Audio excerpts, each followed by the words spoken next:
ఒక్కసారి కొమ్మూరి గోల్డ్ కి కాల్ చేయండి. తాకట్లో ఉన్న మీ బంగారాన్ని విడిపించి మార్కెట్ ప్రైస్ కి వాళ్ళు కొనుక్కుని మిగతా డబ్బులు మీకు ఇచ్చేస్తారు. హలో అండి, అందరికీ నమస్కారం. ఈరోజు పార్లమెంట్ ముందుకు డీలిమిటేషన్ బిల్లు రాబోతా ఉంది.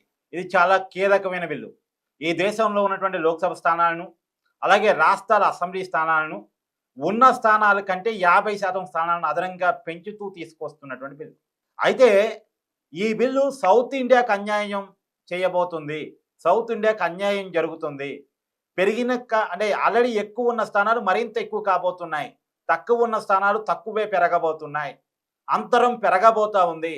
యూపీకి తెలంగాణకి, యూపీకి ఆంధ్రప్రదేశ్కి మధ్య ఇప్పుడున్న అంతరం కంటే ఇప్పుడు పార్లమెంట్ స్థానాలు పెంచిన తర్వాత మరింత అంతరం పెరగబోతా ఉంది అనేది చాలామంది చేస్తున్న మాట. ప్రధానంగా తెలంగాణ ముఖ్యమంత్రి రేవంత్ రెడ్డి కావచ్చు, తమిళనాడు ముఖ్యమంత్రి స్టాలిన్ కావచ్చు, కేరళ ముఖ్యమంత్రి పినరయ్ విజయన్ కావచ్చు, వీళ్ళు ప్రధానంగా చేస్తున్నటువంటి విమర్శ.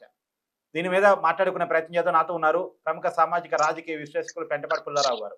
సార్ నమస్కారం. నమస్కారం సార్, ఈ డీలిమిటేషన్ బిల్లు సౌత్ ఇండియాకి జరగబోతున్నటువంటి అన్యాయం అనేటువంటి ఆరోపణ మీద మీ కామెంట్.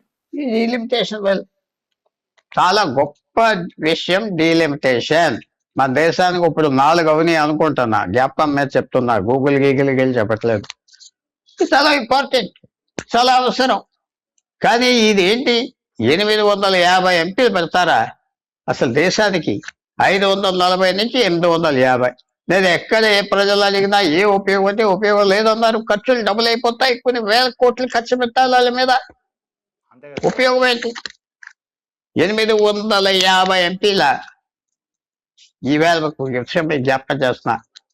1926లో అమెరికన్ పార్లమెంట్ 436 ఎంపీలు. 2026లో 100 సంవత్సరాల తర్వాత 436. బ్రిటిష్ పార్లమెంట్ 300 సంవత్సరాల క్రితం 630. ఇప్పుడు ఈవేళ 631, 2. ఆ హాల్ కట్టారు బ్రిటిష్ పార్లమెంట్ లో. 520 మందికో 50 మందికో కూర్చోబెడతారు. ఎక్కువ కుర్చీలు పెట్టలేదు అక్కడ. ఆలస్యంగా వస్తే నిలబడతారు. చూడండి టీవీ మీద. ఎందుకు చేశారు వాళ్ళు? వాళ్ళంతా బుద్ధి లేని వాళ్ళ, అమెరికన్స్ ఇంగ్లాండ్ వాళ్ళు మార్చకుండా. అంటే వాళ్ళకేం తెలివితేటలు లేవు. ఇక్కడ మన తిండి ఏమో ఎక్కువ వచ్చిందా? వాళ్ళు సాంప్రదాయం ఉండాలి. మార్పు అవసరం లేకపోతే చేయకూడదు. జాగ్రత్తగా రాజ్యాంగాన్ని కాపాడుకోవాలి. పొద్దున్న లేచి ఏది ఒక ఫాస్ట్ ఫుడ్ తినేసినట్టుగా, రోడ్ సైడ్ ఇడ్లీ తినేసినట్టుగా కాన్స్టిట్యూషన్ మార్చేస్తే ఎలాగా?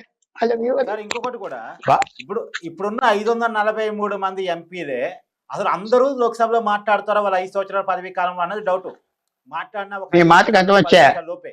అలాంటిది ఇంతమంది ఎంపీలు కలిసి అసలు ఒక చర్చలో పాల్గొంటారా? ఒక చట్టాన్ని చేయటంలో, ఒక బిల్లు రూపొందించడంలో, ఒక సమగ్రమైన చర్చలో ఇంతమంది ఎంపీలకు అసలు అవకాశం రావడం సాధ్యమైద్దా అనేది? అస్సలు పాపం వాళ్ళు తప్పేం కాదు. 534 ఎంపీలు ఒక 50 మంది మాట్లాడతారు. అప్పుడప్పుడు వాళ్ళ పార్టీలు వాళ్ళు ఛాన్స్ ఇస్తారు. మిగతా వాళ్ళకి 2 నిమిషాలు ఎప్పుడన్నా సంవత్సరానికి ఒకసారి వస్తాయి. అదగండి 850 వస్తే అది ఉండదు. 554 మందిని కంట్రోల్ చేయలేకపోతున్నావు. 800 మంది 50 మంది పార్లమెంట్. చైనాలో 2000 ఎంపీలు ఉన్నారు. అందరూ నామినేటెడే.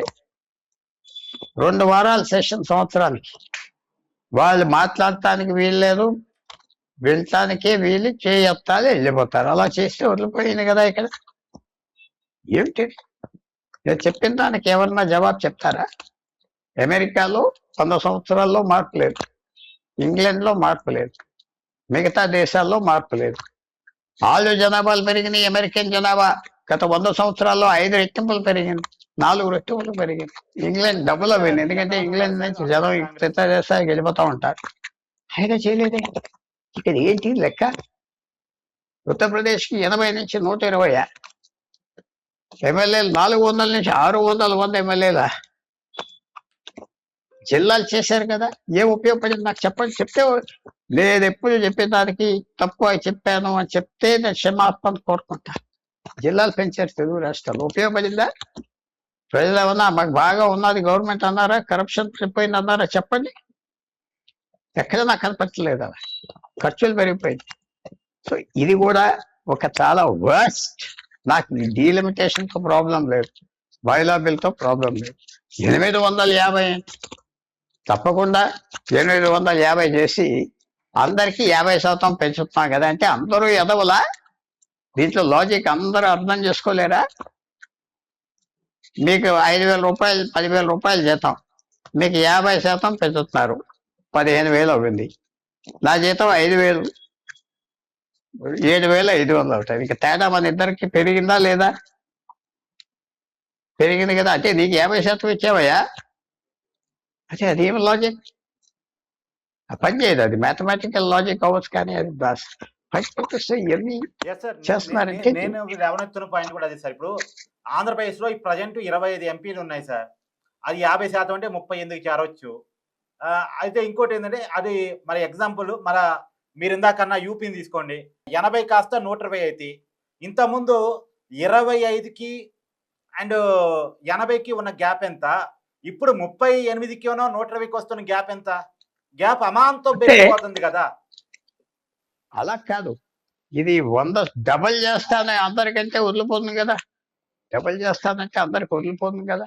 ఏంటి ఎందుకు చేస్తున్నారు? ఈ తర్వాత సంపర్కం ఈ పార్టీ ఆ పార్టీ అది కాదు. ఈ బీజేపీ మొదలు ఇంకో పార్టీ ప్రభుత్వం అనేది ఇంతే, ఒక సామ్రాట్ లాగా వచ్చి తిరిగేవారు. ఇదంతే, మా ఇష్టం, ఎలక్షన్ గెలిచాం, నంబర్లు ఉన్నాయి, దేశానికి మంచిదండి. డీలిమిటేషన్ మీరు వ్యతిరేకిస్తే మహిళా బిల్లు వ్యతిరేకిస్తున్నట్టుగా. ఎంత ఎంత తెలివితేటలు! ఐన్స్టైన్కి లేని తెలివితేటలు, రామానుజంకి లేని తెలివితేటలు, రవీంద్రనాథ్ ఠాగూర్కి లేని తెలివితేటలు వీళ్ళ దగ్గర ఉన్నాయి. అధికారం చేతిలో పెట్టి అందరినీ ఫూల్ చేస్తున్నారు. తర్వాత ఇది ఊరుకునే కొన్ని పార్టీలు అదావి చేస్తున్నారు. అది బిల్లు పాస్ అవడానికి ఏం చేస్తారంటే వాకౌట్ చేస్తా, హౌస్ నుండి వాకౌట్ చేస్తా, మాకు డిస్కషన్ లేదంట, అంతే, అయిపోయింది. సో పాస్ అయిపోతుంది బిల్లు. మనం ఏం చెప్పినా ఆప్ చేయలేవు. ఇదంతా పాలిటీషియన్స్కి ఏంటంటే, ఇప్పుడు ఎమ్మెల్యేలు ఇంకో 60 మంది వస్తారు కదా తెలంగాణకి, నాకు వస్తుంది పదవి, వీరికి వస్తుంది 4 5 అయిపోతాయి, లేకపోతే మహబూబ్ నగర్ 10 అయిపోతాయి, మా ఎమ్మెల్యేగా తిరుగుతా, బయోడేటా తీసుకుని తిరుగుతా మొదలు పెడతారు. ఇంకా 70 సీట్లు వస్తాయి కదా. సో ఎవరు అడ్డం పడతారు? ఎవరు అడ్డం పడరు. ఏదో మాటలు అంటారు, పార్లమెంట్ హౌస్కి వెళ్ళి వాకౌట్ చేస్తారు. చూస్తా ఉండండి, వాకౌట్ చేస్తారు, బిల్లు పాస్ అయ్యింది. ఇది మంచిదా? చాలా పెద్ద సెట్ బ్యాక్ భారతదేశానికి. 850 పోయినాయి అంటే అయిపోయిందంటే. సో కానీ మనం ఏం చేయలేం కాబట్టి మనం సఫర్ అవ్వం. Thank you sir.